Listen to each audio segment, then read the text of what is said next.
Jane Michael. Hello. Hi.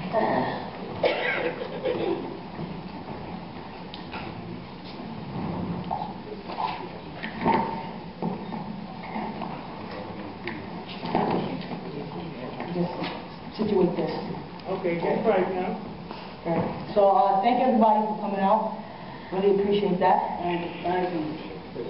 You know, Saigon is dope, yo. Thank you. I mean, I didn't know too much about you, brother, but hearing you right now makes me want to like actually buy the album when you drop it and download it and line by it. So you know, we up here with Snoop Pearson doing big things in the wire. But before we get there, I want to ask, how did you? My first question is, how did you go from thugging it hard body in the streets to like on HBO, BET, Medgar Evers College, writing a book and all that? She was like, you're going to be here for a minute, so. Michael K. Williams, you know, I owe it all to that brother, man. I met him at a nightclub. He was looking at me, I was looking at him. It wasn't nothing like that, but I was looking at him like, man, did I do something to this brother? Like, where I know him from? He looked all curly, grimy, the scar on his face and all that. So I just returned to my cousin and I said, this dude right here keep mothering me, man. I'm ready to go outside and lay for him, you know? And he was like, who? I say, him right there. He say, who, Omar? I say, who? Oh, you know? He say, yeah, that's the one that played on the wire. He's the star. I say, why we keep looking at it? So anyway, Mike come over there and introduce himself. And he was like, I want to ask you a question. I say, what up? He said, is you a girl or boy? I said, I'm a girl. He said, nah, get out of here. He said, for real? I said, yeah, I'm a girl. And he said, I had this role for a dude, but you fit the character, and you look just like the character. You know, so it was like he was writing to the writers and the producers. You know, make a long story short, they made me go on the audition 2 weeks later, and yeah, that's what's up. Yeah, I know I get that question a lot. I go over to the girls' bathroom and like women run out sometimes. Okay. Yeah. The ones upstairs, the ones you gotta watch out for, right? So let's backtrack a little bit. So tell me, you know, give me some basis of kind of how you grew up in Baltimore, how that was for you. Not only as, you know, growing up in the hood, but growing up as a queer woman, you know what I'm saying? From my birth, like your childhood. My mother, I was adopted first of all. My mother was a crackhead. She was a thing. You know, she had me, and I was addicted to crack. I almost died 2 times.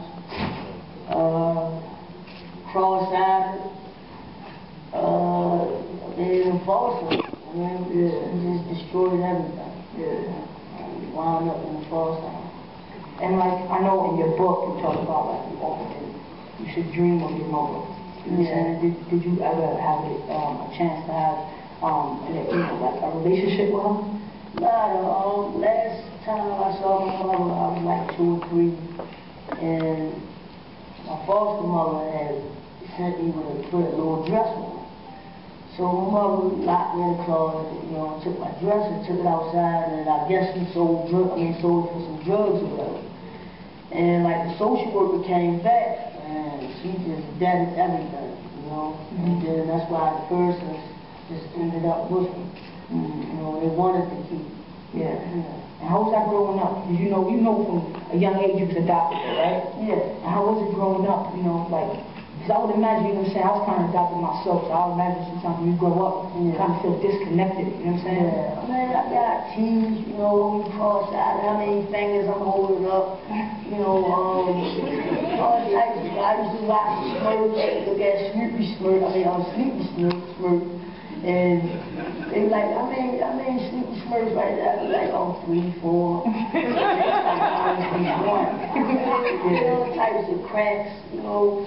And yeah, you're adopted, you ain't part of this family, you know, all types of things. Like kids, you know, they be evil, you know, try to say some hurtful things, you know.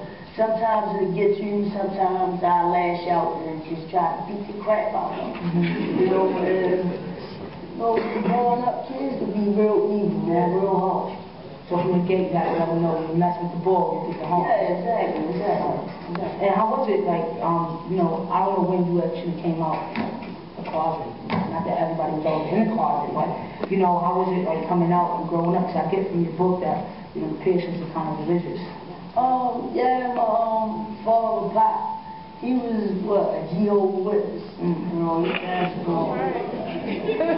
And my mother, she was Baptist and then Christian. So, it was like, I mean, they accepted me, you know. Like, she always tried to put me in little girl clothes or whatever, but I was like, nah, I'm not wearing that. And she was like, what, you know what I'm saying? But other people be like, oh, she's a bull dagger, oh this, oh that. These teens like, oh, you like girls. I didn't know what bull dyke was, you know. And they used to tease me about that until I found out, old enough to understand what it was. So